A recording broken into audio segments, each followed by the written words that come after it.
So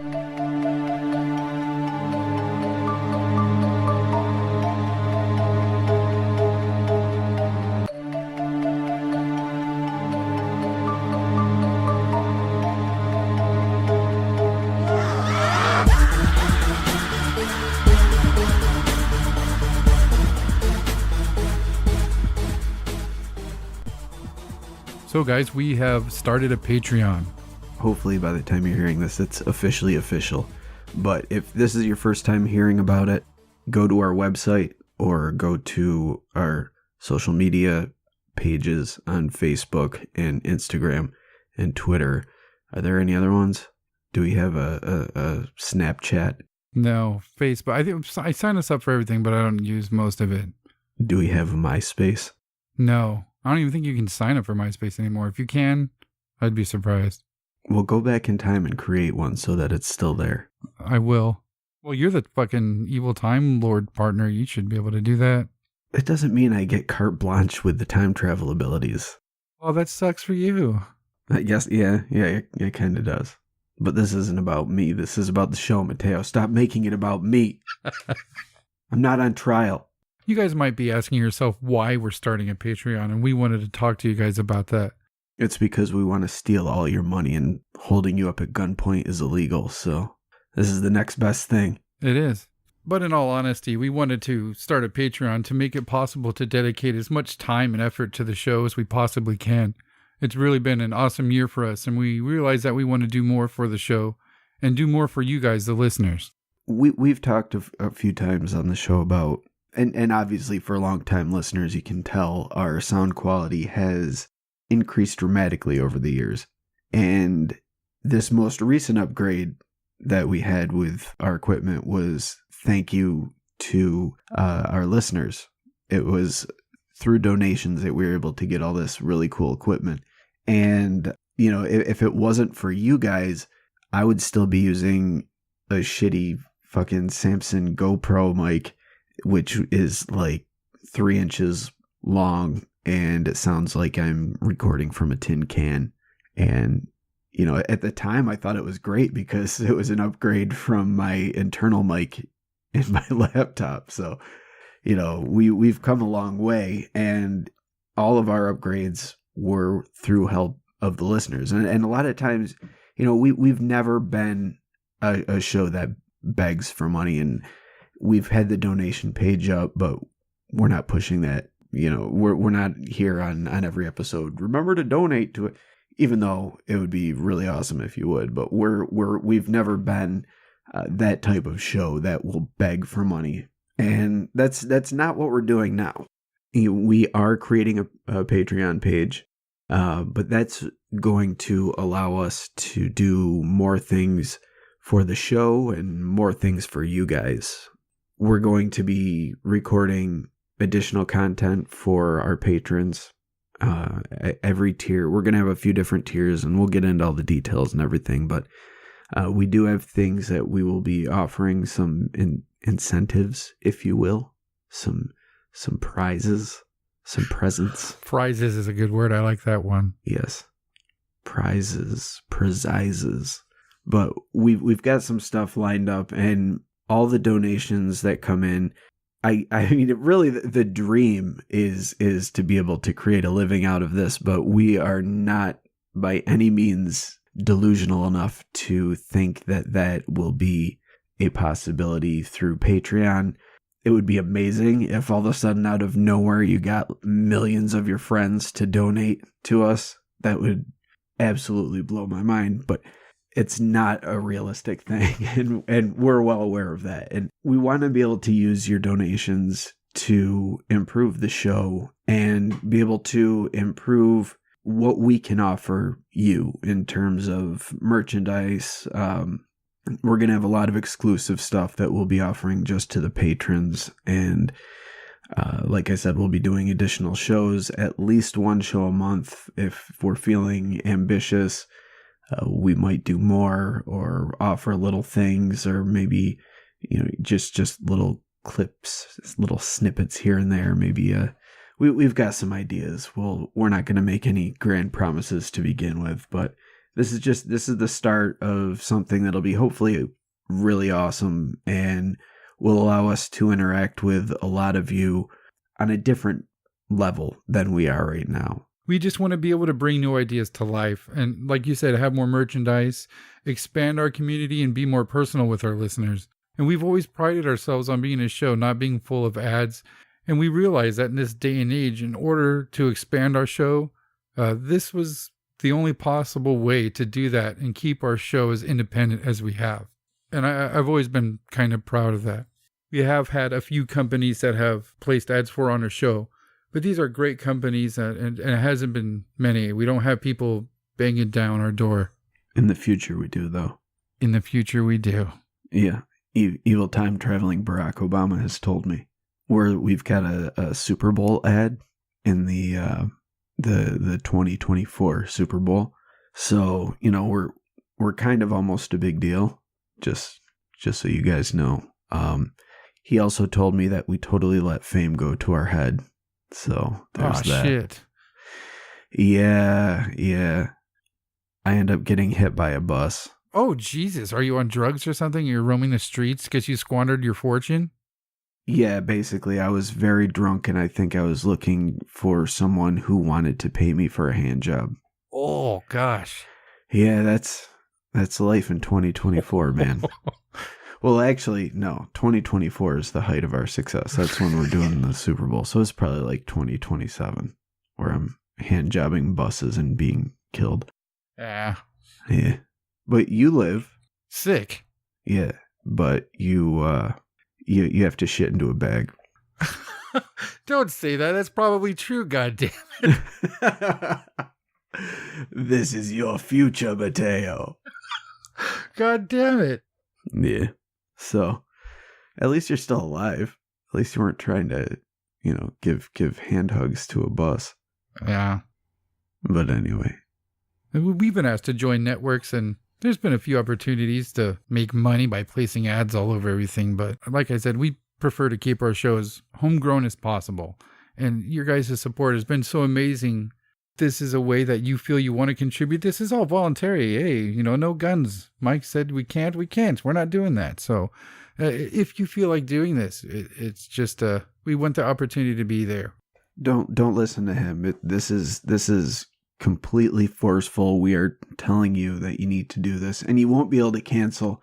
Every time you try to hit cancel, you'll get an electric shock. So be prepared for that. And there's also annual rate increases in the amount of 7.23%. So, if you could just link your accounts directly using your routing number and account number rather than a card, that would be favorable. That way we don't have to deal with expiration dates and we can just pull the money directly from the source.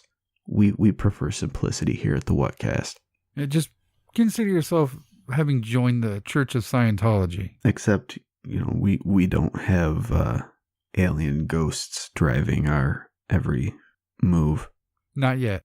Yeah, but in summing up why, it's just my personal main goal is to provide the Whatcast with whatever she needs to make her greater. Why is the Whatcast a she? I don't know. It sounds more rustic, right? Why are you assigning a gender to our Whatcast? Why can't it just be an attack helicopter? I'm an old-fashioned... Ooh, wait a minute. Yeah, see? That'll be the new backstory to the show. It's just a random broadcast that comes out of this old attack helicopter that's been out of commission. Yeah, somewhere on the floor of the Atlantic Ocean for some reason. Boom. Yeah, we're just two ghosts broadcasting from an attack helicopter in the bottom of the ocean. What's an attack helicopter doing in the bottom of the ocean? Who the fuck knows? But here we are, broadcasting. So let's talk about these prizes we're offering. Yeah. Talk about the tiers. Talk about the levels of initiation. So no matter where you end up, no matter where you start, you're always going to end up at the highest tier over the next few years. So prepare yourself for that because it's just something you're going to have to deal with eventually. Yeah, when that $500 missing chunk disappears from your bank account. We'll know where it went. 500, that's like year 2. I'm talking when we get to like give me your paycheck and your firstborn every month. Oh God, we want firstborn. Yeah, you now? better keep. Well, yeah. Well, I shouldn't say firstborn. Your most recent. We'll go in order from oldest to youngest, but we'll take them all eventually. We'll even take your fingers and toes, and we'll leave your brains in a jar with electrodes attached to a voice box so that you can still communicate, but you'll have no sense of anything because the Whatcast has taken your body. It's purely for science, though. So we're going to do this monthly. Asking people to pay per episode is ludicrous. Yeah, that would be a lot of money. That'll be like probably year 4. We'll start asking for, your paycheck every episode. But we try to come up with some cool perks for contributors. We're starting small as to not break our own hearts, like we said. But if you guys have any suggestions, no matter how goofy or trivial, for these prizes, let us know. After all, this is about you guys. We will even float the idea of having Alex Cast toilet paper shipped to your house.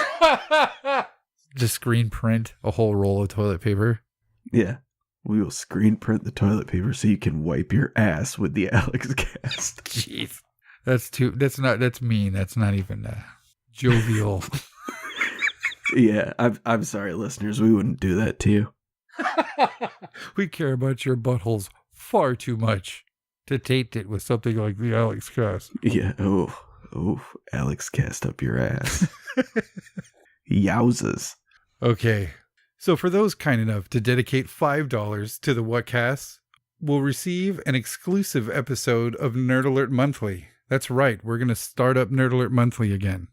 But you can only receive it here on Patreon as a... Yeah, only as a patron will you get the much demanded, not really, Nerd Alert Monthly, where we talk about nerd things and stuff. It's pretty much where we get to talk about everything that's not paranormal, really. I mean, if we have something on that's come up, it's basically stuff we've been reading, watching, listening to, all that nerdy stuff.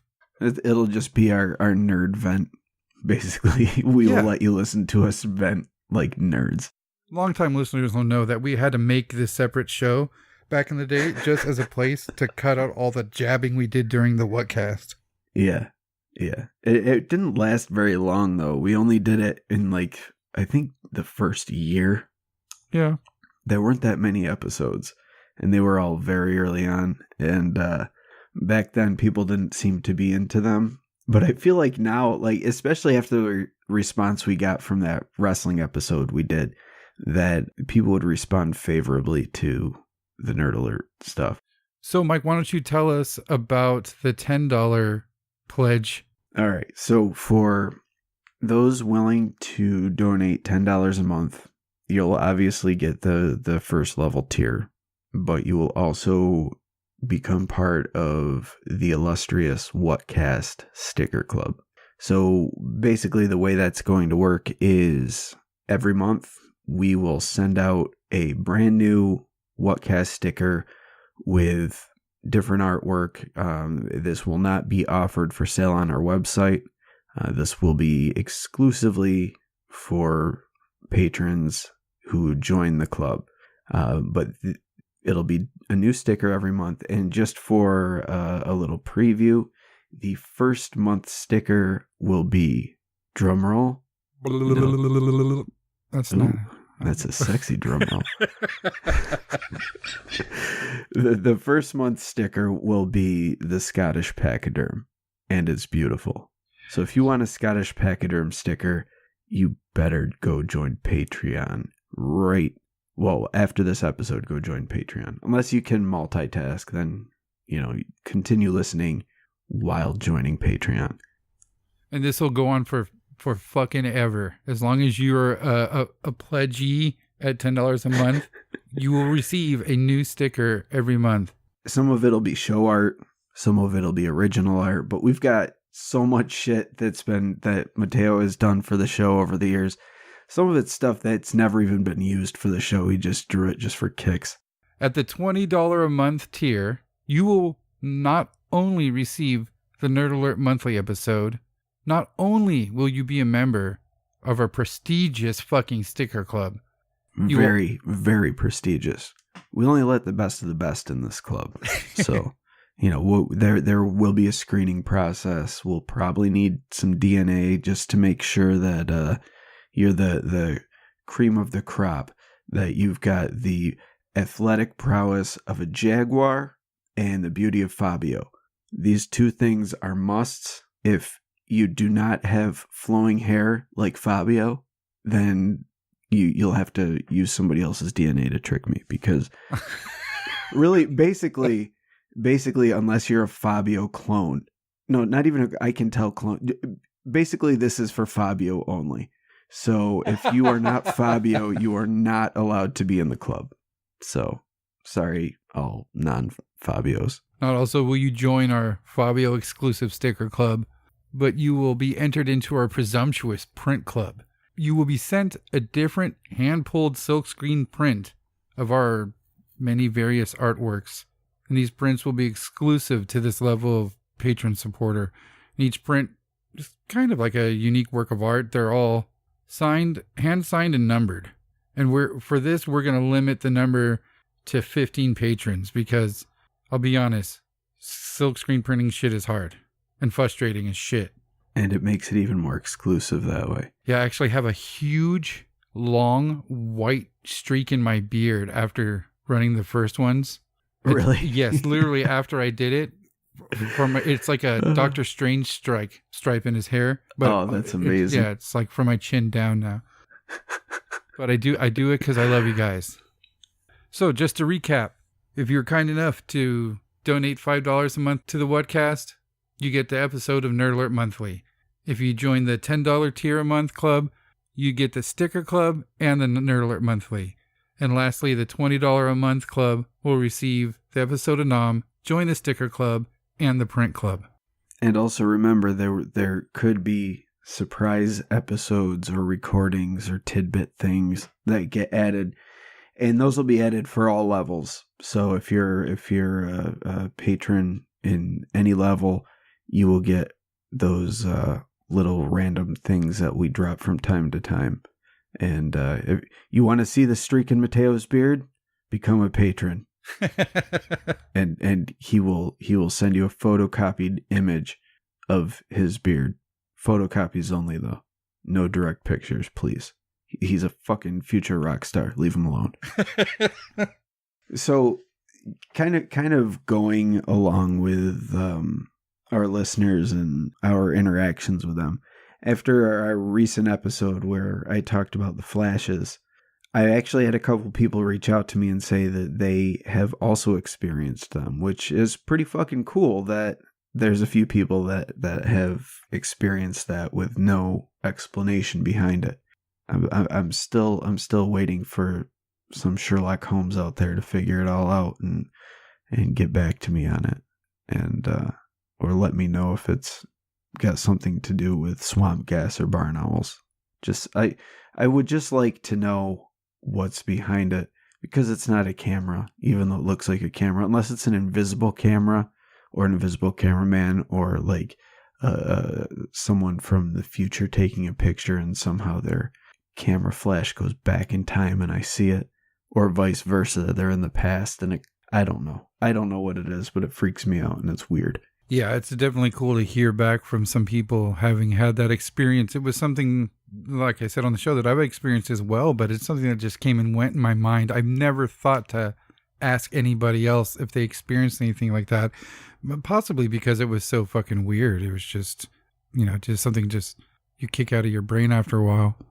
Yeah, I think that there's a lot of weird phenomena out there that people just kind of experience randomly and don't think too much about afterwards. Like even deja vu, everyone experiences it, and it's not like it's a common thing that happens to an individual, but as a collective group, it's something that's experienced common enough that it's not considered weird, even though it's really fucking weird when it happens. it's not like it's a memory, because memories work differently in your brain. It's like it's something that's happening simultaneously on different levels. It's a really weird phenomenon, and we don't think much about it when it happens. Like, oh, I just had deja vu, and then you go on living your life. But what is it? Yeah, I've always found deja vu to be very strange. I've had deja vu so bad I've had to sit down. I've been able to point when people were going to walk into a room. It's so weird, man. Yeah. Is that a natural precognition that humans have that's trying to kick in or something? They try to link it up to seizures, a type of mellow seizure, but that's scary because I've had extreme cases of deja vu to where, like I've said, I've been able to point out who was going to talk next and shit like that. Does that mean I'm about to die? Maybe. Who's to say? But the fact is, you're not dead. You're still here. Yeah. So, I mean, you outlived me, for Christ's sake. Yep. No buses and handies for me. No. You just got a shit bag. A shit bag, and you'll probably live to your fucking 87, you bastard. I hope to God. I'll take it. Here's what I need you to promise me, though. If you live past 65, you stop growing your beard and just let it grow until you die. I haven't trimmed my beard since I started growing it ever, anywhere. Shit. I've trimmed my sideburns because they'll just grow out huge because, you've been shaving those since you were a kid. But I don't trim my mustache. I don't trim nothing. My mustache covers my mouth.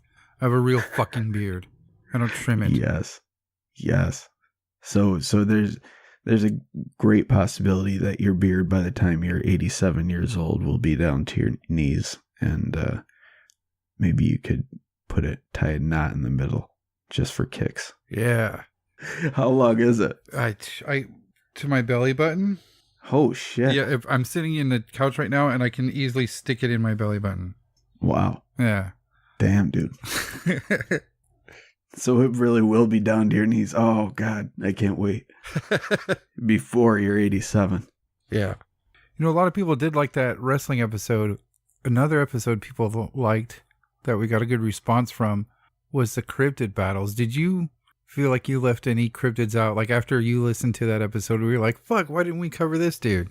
Yeah, I left out like all the cryptids basically. Yeah. And let's just do it. Let's just do a few just to end this show and just get this out of my brain. Let's do it. All right. So first fight, we've got the Ropin, which is the pterodactyl thing from Papua New Guinea, and the Ropin will take on Chupacabra Classic. And I say Chupacabra Classic because it's the flying jumping one. The green lizard-esque one. Yep. So the Ropin is a man-eating pterodactyl thing that can glow in the dark. Yeah, that sometimes glows in the dark.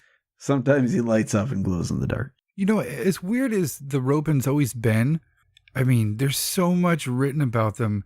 And I got a book a while ago, and I don't think I sent it. Did I send it to you? Which one? Like physically sent it to me? Uh-huh. Oh, no, you definitely did not physically send it to me. Okay. I'll have to look for it and send it to you. And it's just all about Papua New Guinea and the Ropin and the giants that used to roam there. And it's written by the dude who's not from there. He was a pilot, and he ended up living there. And the people there accepted him, and he got married and lived his life there. But he's like, nobody's looking at this place, and it's insane.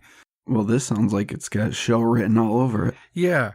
I just haven't found the time to read it.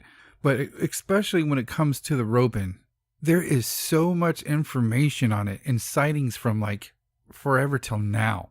And they're so detailed. I've always felt like the poor Ropin was neglected. Yeah, it seems the Ropin itself, it seems more documented than even more well-known dinosaurs like Mokele Mbembe. Mm-hmm. And this one, for some reason, it doesn't get talked about as much. It's always maybe because the pterodactyl isn't as sexy as a brontosaurus or a brachiosaurus, or it's some sort of sauropod. Well, I mean, just right out of the gate, glowing pterodactyls is silly. Yeah. But when you read accounts by like 30 different soldiers, Yeah, and bioluminescence is something that exists in nature. So I don't, I guess it sounds kind of silly when yeah, it's a pterodactyl. It glows in the dark. And it's also a toy from 1984. But it's a possibility. I mean, we've got things outside every summer that fly around and glow. Fireflies, no one thinks fireflies are weird. I was like, oh my God, you got beetles that fly around and glow? I don't believe you. Fuck you. You're lying to me. No, they're real and they're out there. And there's fish that do it. There's even plankton that does it. Yeah, this is bioluminescence isn't limited to aquatic animals like fish. There's plants that do it. There's bugs that do it. If I eat the right amount of Taco Bell, I'll do it. Yeah, I think that's something else completely. I don't know if you can count methane ignition as bioluminescence, but to each their own, I suppose. Darn. This is my signal. So the ropin obviously flies around. It eats and attacks things, and probably has sharp claws and teeth. Here's a question on everybody's mind, though. Chupacabras can't fly around like a bird.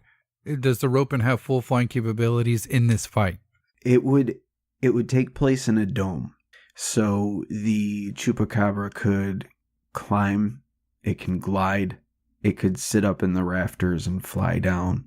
Okay, so he has a defense.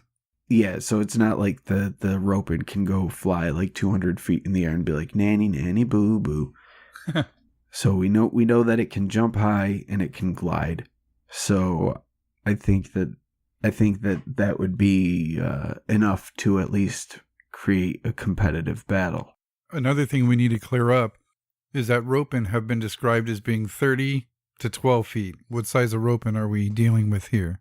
Because Chupacabras is like 2 feet. Just to make it, give it a fighting chance. And these are wingspans, but we'll say it's a 12-foot wingspan in this case. Okay. So the body itself would probably be about 5 feet, 4 or 5 feet, probably. Okay. So I think it would be pretty even on those terms as well, especially if you consider the fact that maybe the chupacabra is able to shred the wings. Because at that point, would the ropin even stand a chance if it had shredded wings? Would it be able to fight still? I don't think it would be able to compete with Chupacabras' speed. Yeah. But if it could somehow get above Chupacabra, it could dive down and maybe grab it with its claws. Yeah, this is a difficult one to call because we can't rely on knowing what the hunting habits of a ropin or a pterodactyl or a pteranodon were. Well, we've all seen Jurassic Park 3.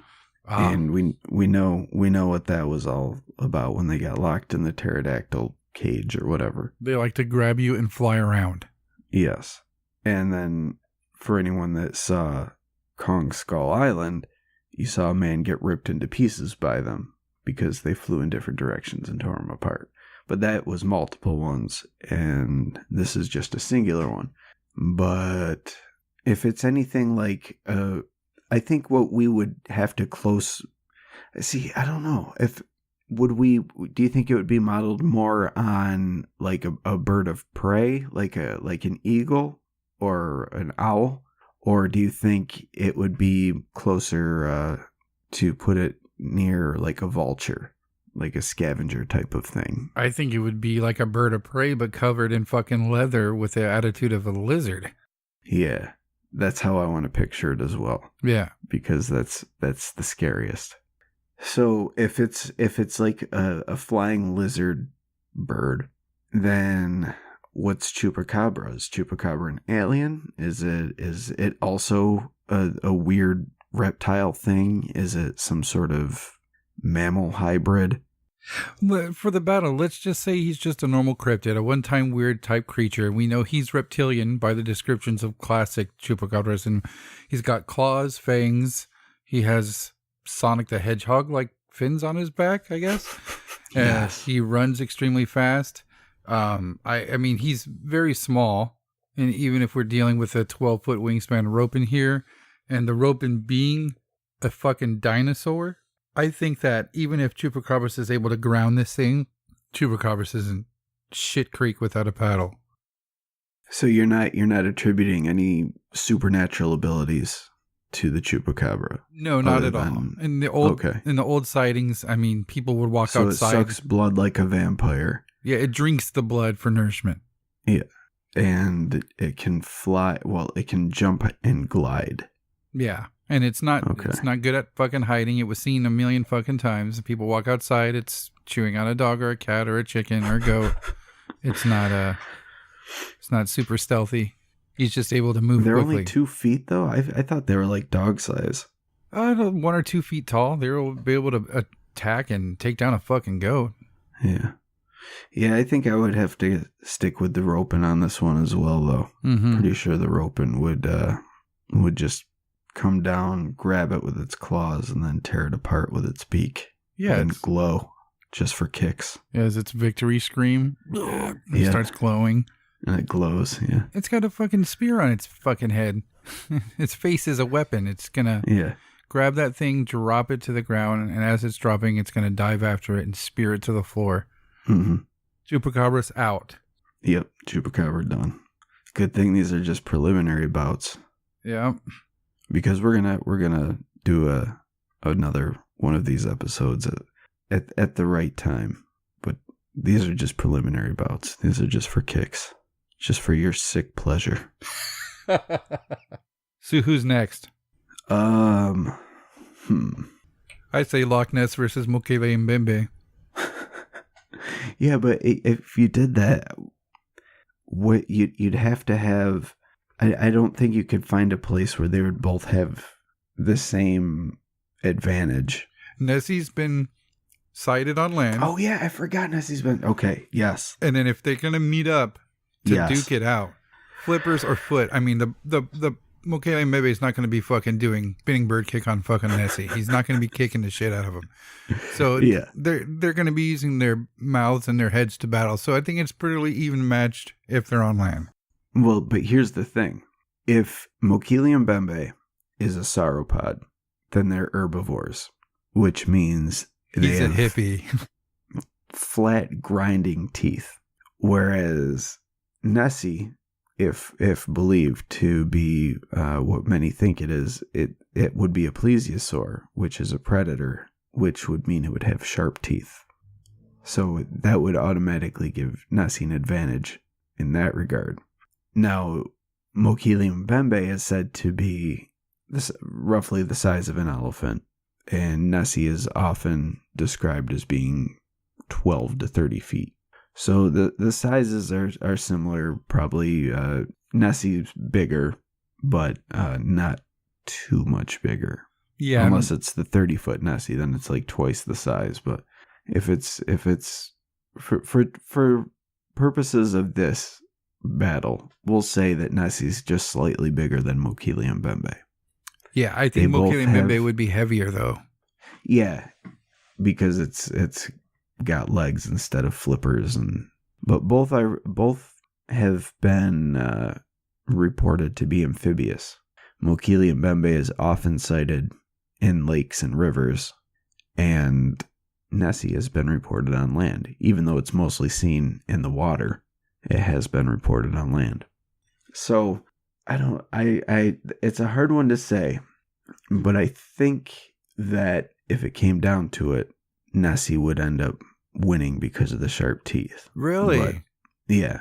But in my head, really, what I want to have happen is they start to fight, and then their necks wrap around each other, and then they look lovingly into each other's eyes, fall deeply in love, and have a bunch of babies. Then they've got to work out how they're going to share custody, because Mukele Mbembe lives in the Congo, Nessie lives in Scotland. It's very different climates, very different parts of the world, and how are they going to work this out without courts getting involved? But the courts can't get involved because there's no cryptid law. How would a judge even determine who is a suitable parent in this case? You've got two amphibious long-necked monsters, one an herbivore, one a carnivore. One lives in cold Scotland, the other one lives in warm the Congo.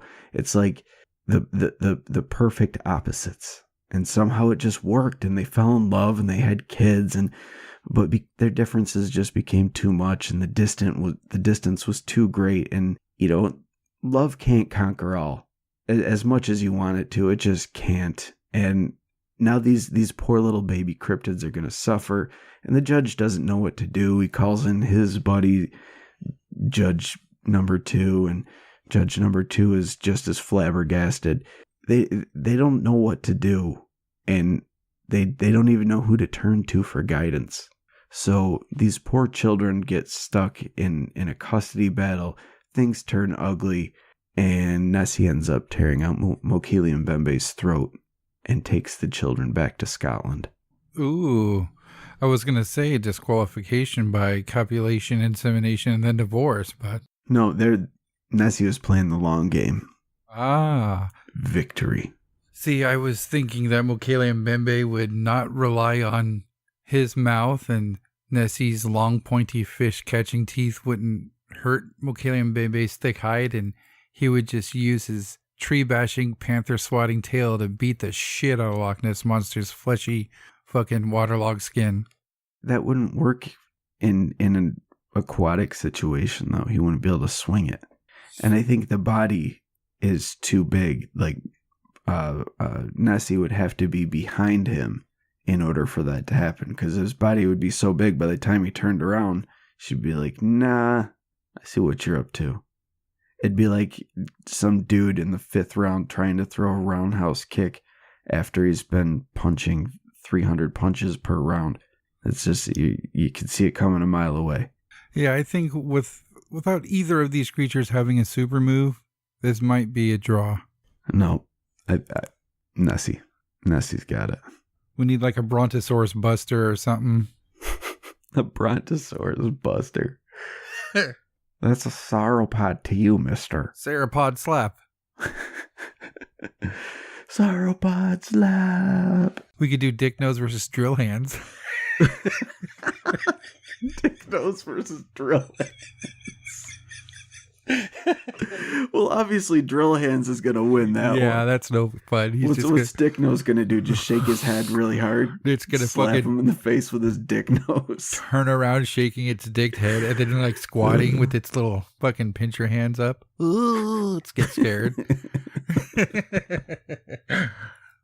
Oh. This is the battle for the ages. And it's a prelim, but it should be a main event. We keep our cards spicy here. Maybe, yeah, you got to. This will be a main event at some point. Mark my words. There will be a rematch of this one. But the final matchup of the evening, Barn Owl versus Kangaroo. Oh, I don't know here. Are we talking about the traditional barn owl, or are we talking about barn owls that can pull out like time lasers and just zap off the kangaroo's face? We're no technology for the barn owls. No technology, no time magic? Barn owls in their raw form versus kangaroo in their raw form. Kangaroo all day. Aussie, Aussie, Aussie. I disagree wholeheartedly. Oh my God. How could you? Have you seen those videos of the kangaroos flexing and... Oh yeah, definitely. But here's the thing. All it's going to take is an owl swooping out of the sky and just clawing its eyes out. And then who cares if it can flex its muscles? Then the kangaroo, or then, if it's to the death, then the owl just comes in after it claws its eyes out and it just has its way with it. Just tears off chunks of flesh with each swoop. And eventually the kangaroo gets weak enough and the owl can swoop down and just eat its jugular. You know, I gotta say, in this case, we're talking about natural animals here. A barn owl spends his life learning how to be stealthy and dive down on prey with lethal accuracy. Yes. Silently. A kangaroo probably spends 0% of his life fighting off attacking birds. So, yeah. I think we might... And barn owls have the talons. Yeah, I mean, long, sharp talons. Birds of prey are no joke. Go to Marine World.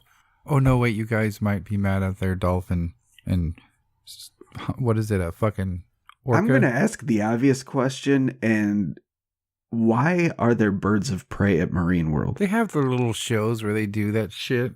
I've seen that is false advertisement. This isn't Aviation World. This is fucking Marine World. I want to see seals, damn it. I don't condone those parks, but the name Marine World comes with a certain set of expectations, and birds are not included in that. You want your money back, even though you haven't gone. Yeah, that'd be like going to Arctic land, and you walk in, and there's a desert exhibit. No, I came for Arctic land, not desert land.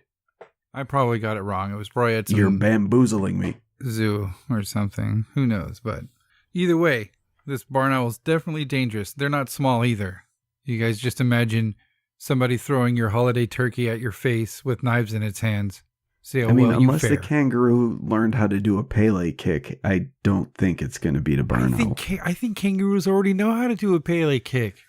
If you can provide me with documentation of a kangaroo doing a Pele kick, I will reevaluate my stance. But in the meantime, barn owl wins. You got to spend more time on YouTube. I guarantee you there's kangaroos playing soccer on that motherfucker.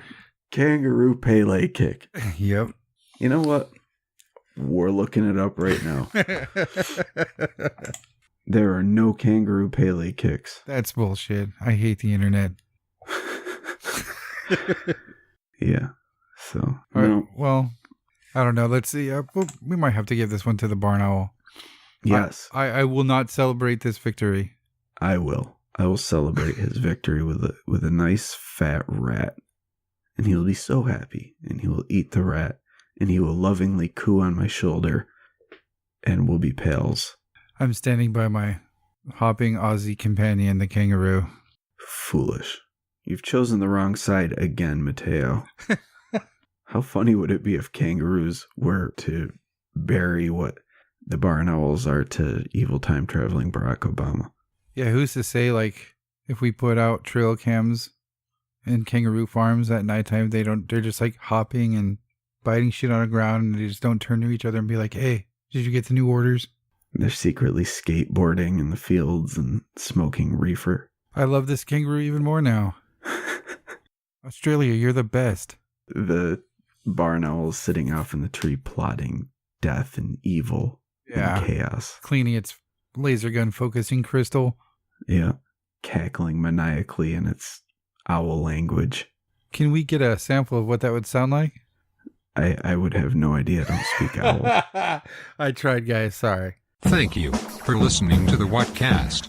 You can find us on Twitter, Instagram, Facebook, iTunes, and YouTube. Enjoy the podcast. Get yourself a Whatcast t-shirt or a sticker pack. Who was that dude on that one episode? Try the links in Homie's page. All this and more can be found at www.thewhatcasters.com. Thanks again for listening and have a great week.